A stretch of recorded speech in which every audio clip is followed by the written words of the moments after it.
I was born in New York City in 1957. Grew up there pretty much. Went off to college. Started my career in the wine and spirits business by bartending in college. Also learned to drink in college. Fortunately, drinking age was 18 in those days, unlike now. And I worked summers in the business during college. And in fact, one of the summers, my first sales job ever was selling Michters. At that point, it was the late 70s, it was between my sophomore and junior year of college. I was tasked with selling $50,000 worth, a lot of money in the late 70s, $50,000 worth of Michter's gold-plated King Tut minis that absolutely nobody wanted. So that was one of my first introductions to Michters, as well as drinking their old sour mash whiskey. So how did you get that job? Out of all the jobs you could have gotten, how did you wind up selling King Tuts? Because nobody else wanted to do it, pretty much. So, I'm not sure, I did in fact get rid of the stuff. I'm not sure I made very much money for the company doing it, but at least I cleaned out the inventory.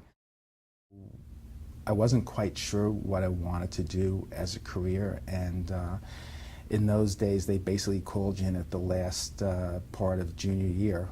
You went to the dean's office and they said, okay, well, what are you going to do? And I had no clue. I mean, I just didn't know. And I said, well, maybe I should go to law school. They said, oh, that's a good idea.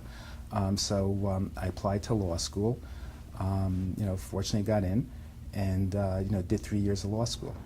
And where was that? I was Harvard Law School '82, and it was a fantastic school. It was really amazing. All that being said, the most important thing I learned at law school was that I didn't want to practice law. So, because I didn't enjoy it very much. I fled immediately. I ran, not walked, to the spirit business.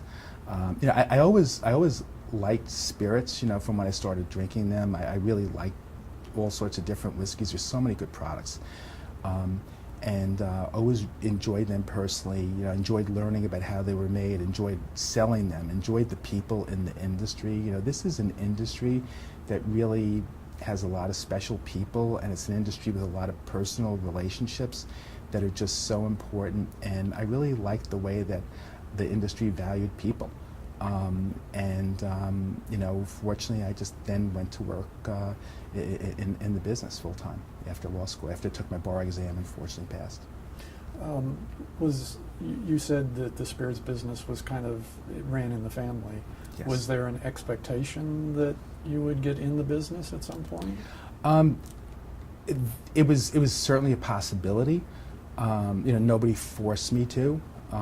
As I said, when I enrolled in law school, I probably thought I was going to, maybe practice law, But as it turned out, I learned that the spirit business is a lot more fun. So.